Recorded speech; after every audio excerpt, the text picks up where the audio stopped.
Hello friends, we are here to discuss a fundamental shift in the Indian transactional landscape, the enforcement of the four labor codes. For the last 5 years, these codes were a discussion point. Now they are a reality. This is not just a legal update, it is a guide on how these reforms fundamentally alter the deal value, risk allocation, and post-merger integration. Our goal today is to move labor law from check the box diligence item to core driver of the deal strategy. Let's start with the big picture. The enforcement of the Code on Wage, Industrial Relation Code, Social Security, and Operational Safety, Health and Working Condition Code is a fundamental reset.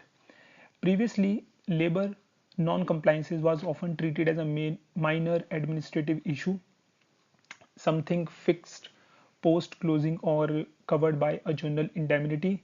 That approach is no longer viable because the financial stakes have changed dramatically. We are now look at the direct impact on the valuation model, hidden liabilities in payroll structure, and strict operational rigidities. This affects everyone in the room: PE investors looking at the exits, M&A teams calculating EBITDA, and general counsel managing the risk. The first major risk lies in who is covered. The code have radically widened the net. Under the code on wages, the definition of employee now covers everyone, including your managers, regardless of salary. Under the Industrial Relation Code, Section 2, subsection, or I would say subclause ZR, the definition of worker has expanded. Sales promotion employees and supervisor earning up to 18,000 per month are now workers with strong termination protection. Most critically, the Social Security Code brings the gig and platform worker into the social security net for the first time. In the diligence, you can no longer accept a list of consultants at face value. If they fall under these definition, the target owes them statutory benefits. This is a hidden workforce risk that can blow a hole in the cost projection. This is perhaps the most immediate financial shock, the 50% rule under the Code on Wages. Historically, the Indian companies structure salaries with low basic pay and high allowances to minimize the PF liability. The law now says allowances cannot exceed 50% of total remuneration. Any excess is deemed wages, forcing you to pay PF and gratuity on that excess. Furthermore, the limitation period for filing claim is now 3 years. Disgruntled employees can sue for underpaid wages for 3 years ago. If you are buying a company with an allowance heavy structure, you are inheriting a liability. You must model the cost of normalizing this structure post closing. Do not close without a specific indemnity for historical wage non-compliance. Now, this is one of the important gig workers and aggregator. For the deal in the platform economy, you can say e-commerce, ride sharing, food delivery, this slide is critical.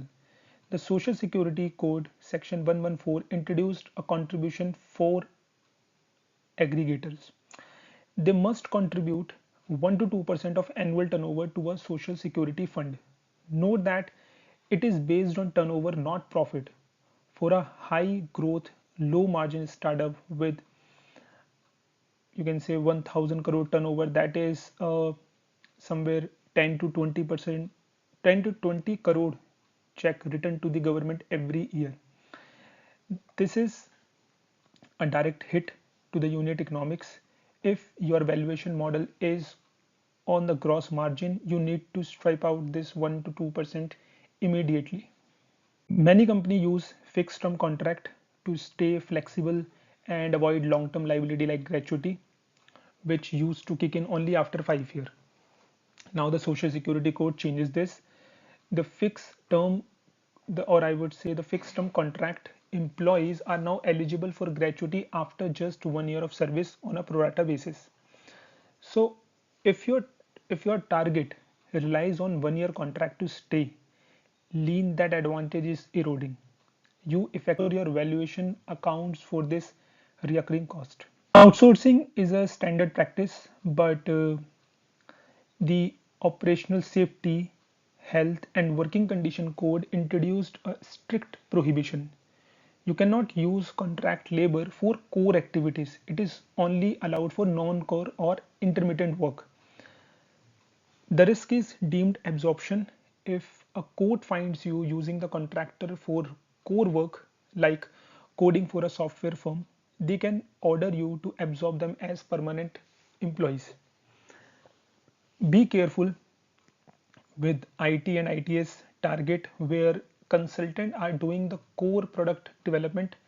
This is a misclassification risk. If those 50 contractors become employees overnight, your headcount costs skyrocket. Now let's talk about the operational freedom.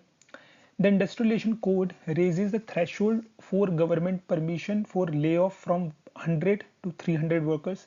This is a good news for the mid-sized firm, but crossing that 300 mark is a major strategic cliff. On the flip side, the code on wages creates a payroll nightmare. Full and final settlement must be made within the 2 working days of exit. Most companies take 30 to, I would say, 45 days. Now the law says 48 hours. As a buyer, you must demand the settlement readiness. Does the target have the system to clear dues in 2 days? If not, you are buying a penalty risk. Finally, a look at the cost of exit. The Operational Safety, Health and Working Condition Code mandates that unused leave cannot lapse. It must be encashable. This creates a rolling financial liability. And if you plan to restructure, the Industrial Relation Code mandates a worker reskilling fund. You must contribute 15 days wages for every retrenched worker. This makes downsizing significantly more expensive. Your deal thesis relies on synergies through headcount reduction. Redo your maths, the cost of those layoffs just went up. To wrap up, the era of treating the labor law as a low risk is over. We need a new playbook. Dig deep into the wage structure, 50% rule and contractor roles. Build the specific indemnities for aggregator contributions and historic wage arrears. Verify 2-day settlement capabilities as a condition precedent. Successful deal making will belong to those who understand the financial psychology of these laws, not just the text. Now, the ongoing deal must debate how to classify these reforms. Now, your audit must go beyond the filings to the audit of wage structure, contractor models, and the hidden liabilities. You must strengthen your documentations. Your term sheet or and the SPAs share purchase agreement must include the specific representation and warranties. Use the indemnities and escrow to cover the historical wage or the provident fund shortfall. This is all about these codes and how it will impact the deals such as merger and the acquisition. I hope this video. You can subscribe to my channel Law Decoded for more such video. Thank you so much.